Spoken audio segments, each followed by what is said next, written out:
So, good afternoon.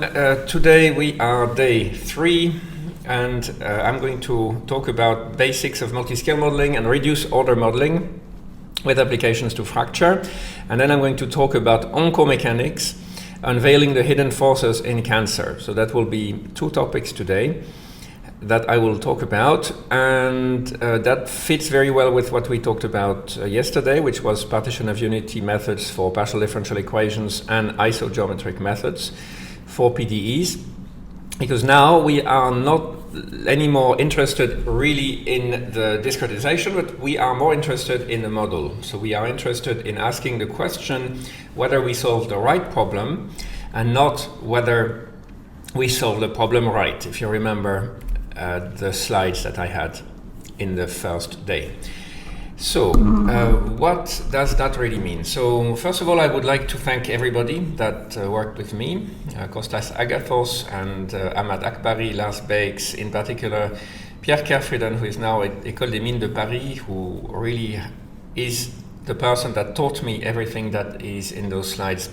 Jakub Lenkiewicz, who is a Marie Curie Fellow here from the Polish Academy of Sciences, as well as our collaborators from Belgium and China, Chen Li, Thierry Massard, and Ludovic Noels. Ludovic Noels wrote a very, very beautiful review on multiscale methods in Advances in Applied Mechanics that I will share with you at the end. And Sumi, who worked very, very hard for his PhD, that will be defended, the second thesis will be defended soon. In Liège, it was a co-tutelle, and Olivier Goury, who now is working at INRIA on soft robotics, and he worked a lot on model order reduction. So by the end of today, I would like you to know that you will be comfortable with the different approaches to model multiscale problems. So the ways that you can reduce the computational cost of multiscale problems will be clearer to you, and I will tackle 2 approaches which are linked. One is model order reduction. On the one hand, it's algebraic, and the other hand is what we could call physics-based multiscale, in which you have concurrent, semi-concurrent, and adaptive. So the one single ingredient today that I will make clear is the connection between multiscale methods and model order reduction.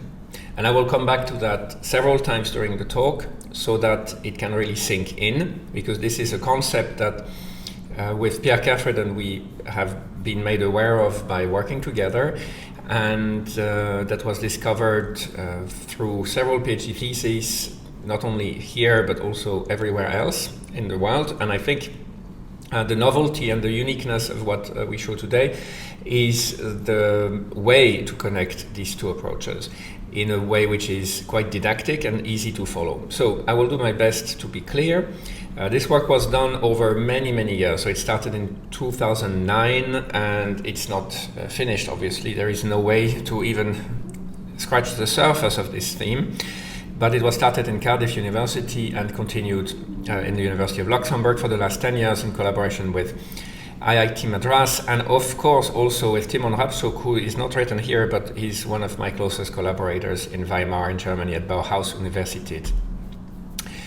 So this is our campus that you know, so I will not tell you everything about it again because we already looked through it. This is, I live here on this hill, so this is just right here. And here is the university. Our office, the House of Numbers, is behind this L-shape, inverted L-shape, and this red building. This is a bank, and this is the university, and all the research environment of Luxembourg is focused and localized in one place, which is here. It's super dynamic. France is about 400 meters in that direction, so when you go for a run, you can run in France, and it's a super nice place, very dynamic, very beautiful, and with a lot of people from many nationalities, so you can easily get by with English. It is very open, and I'm very proud to be working here. Today I will also make a parallel between mechanics and medicine, because when you look at fracture or discontinuities or whatever phenomenon, it's always, in my opinion, interesting to look at a problem from different angles. So in order to motivate the need for multiscale methods, I'm going to take a look at two cases, starting with mechanics. So if you consider the aircraft that you see here, this is at present the biggest aircraft that ever flew for passengers. It's an Airbus A380, which is about 70 meters in wingspan and is made almost entirely for load-carrying structures of carbon fiber composites. And when you design such an aircraft, first of all, it's extremely expensive. And you have to take into account many effects that you do not know. Because when you are flying an aircraft, you cannot predict all the environmental effects that will take place. You cannot predict the pressure, the temperature, the velocity of the wind. You cannot predict the gusts. You cannot predict the holes in the air and the negative pressures that you might see. You cannot predict the fact that you might get some sort of storm. You cannot predict the hygrometry, so the amount of water in the atmosphere at that very point, at that very moment. So essentially that you cannot really take into account. Similarly, what we talked about when we talked about selection of models using data or not data, you remember one of the first points we talked about was talking about how to select a material model. So for example, Paris law for fracture mechanics, how do you look at the propagation of cracks over time using fatigue laws? So those are semi-empirical laws, and they were built over the years, tens of years, using hundreds of thousands of experiments, and all of that was put on a curve. And this curve now is known as the curve, of course, with some parameters C and M that we looked at. And so these curves basically have a huge load of information in them. But the big difficulty with that is that all that information was taken in one particular place, or in several places that were all different, but without controlling a lot of the environmental parameters.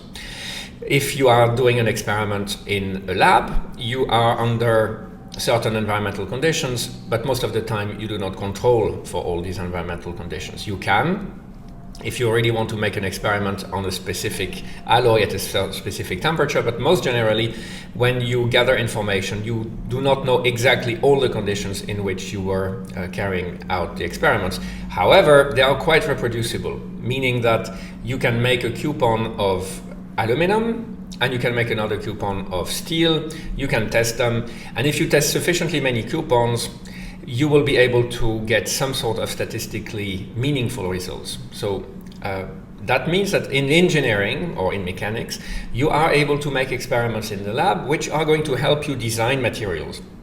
You do not know what environmental conditions you'll be in, so you don't know all the conditions that the aircraft or the structure will be subjected to during its life, but at least you can be almost sure that your material parameters, such as stiffness and Poisson's ratio, fracture toughness, fracture energy, and so on, will be relatively under control, because you can control the experimental apparatus that you use.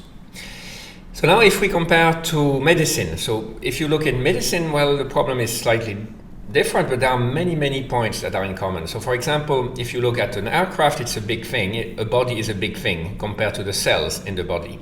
So in the body you have, even microbes, you have viruses, you have all sorts of microscopic and even nanoscopic entities that live there. And the patient environment and living conditions are also not very well known, because you cannot predict everything about what someone will do. And even if you could maybe have a hint because of using these wearables, like these watches, for example, that tell you a lot about what people are doing during one day, whether they exercise, what they eat, maybe can be gleaned from stool samples, you can take blood samples, you can take DNA samples, so you can take a lot of samples, but usually you don't follow these people during their whole life, and even if you did, you do not know what to make of these data. So that is also something that's quite similar to what's going on in real life in mechanics, because in mechanics you also have sensors on the airplane.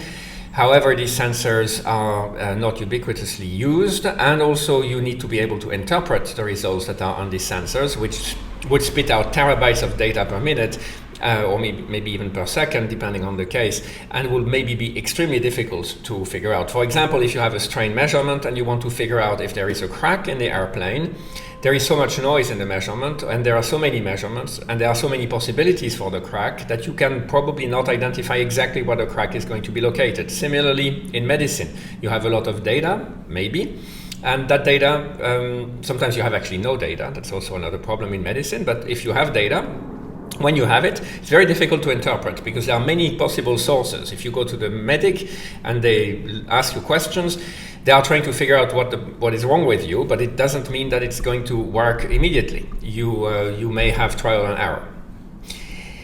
So that is basically the parallel between medicine and mechanics. The other thing is that if you look at medicine, the average drug to be developed costs about 4 billion, and it can be up to 11 billion. So these figures are a bit old, so maybe now it's even more, because I probably would imagine that it's not going down yet, although quantum mechanics is helping a lot in the process of drug development. The development of an A380 was about 11 billion euros, you see, so it's very similar to the higher end of a drug development. And for the Dreamliner, which is the Boeing counterpart of the A380, that cost $32 billion. So you can imagine that this is huge. And this is huge because there are lots of coupon experiments to be done. There are lots of tests to be made. There are lots of mock planes to be built. Lots of tests on the engines, lots of tests on the fuselage, on the wings and so on, for flutter, for storms. So the more simulations we can make, the cheaper these things will get. And today we'll talk about some of the commonalities between the medical part and the mechanical part. So if you look at this case here, you see very much the commonality, because on the top left you have an Airbus. This is a huge thing, 72 meters in wingspan, and you have these carbon fibers, and as you know, the plies are about 125 microns. You have thousands and thousands of fibers running in each of the ply in different directions. And if you want to solve that, this was the PhD thesis of Pierre Caffredon when he was at LMT Cachan in Paris, École Normale Supérieure. Is extremely time consuming. At the time, in 2009, these simulations took approximately 1 week on the biggest supercomputers that they had locally, just to make a simple bolted joint simulation that you see here. And in surgical simulation, we, in my group, pioneered new methods that are able to refine the mesh locally so that the simulations are tractable. Otherwise, it would be required to have thousands and hundreds of thousands of degrees of freedom and unknowns, in particular when you're talking about cutting, which is a very local operation compared to a very large organ like a brain. So the problem is that you are also here need to accelerate the simulations. You need to accelerate them for different reasons, but you need to accelerate them. I have to say also in medicine there are other cases, which we will talk about tomorrow, where the simulations need to be accelerated simply because they are super complex. For example, if you take one cell in the brain that you have here, like an astrocyte that we briefly touched upon in the previous lectures, these astrocytes, they are very small, but they are very complex. If you look at the equations that can govern what's going on in there, you have a dozen of equations that are all coupled with lots of species and chemical species you need to account for. And these things are extremely complicated to model and solve. So therefore you need also to reduce the model or to use machine learning. So today we're going to look at the correlation between two approaches, one which is mechanics-based multi-scale approaches, which are based on physics, and the second which is based on machine learning or artificial intelligence, or also known as model order reduction, such as proper orthogonal decomposition, proper generalized decomposition, and similar approaches based only on algebra. And we're going to take a look at these correlations. So how do things look like? Well, if you look at fracture, we talked about this in previous lectures. We have different types of fracture, which of course all tend to be multiscale. We have homogeneous materials. When we talk about anisotropic materials, for example, there is only one material there. We do not take into account the microstructure explicitly, but still we have microscopic effects, such as the running of these fibers in that particular direction, which forces the crack to grow along the fibers because it cannot break them. Similar for what we see in the work that we did on hydraulic fracturing. So in other cases, it's very difficult to have a model which is a continuum model, although for that particular case here it was. We only took into account the rebars of the concrete beam. And it was very interesting to see that without having a completely detailed model of the concrete, with Timon Rabczuk, we were able to model the propagation, initiation and propagation of the cracks in that beam. So now let's try to go back in time a bit. What I would like to tell you about is how did we even start working on these problems of simulating flying objects, and of designing aircraft.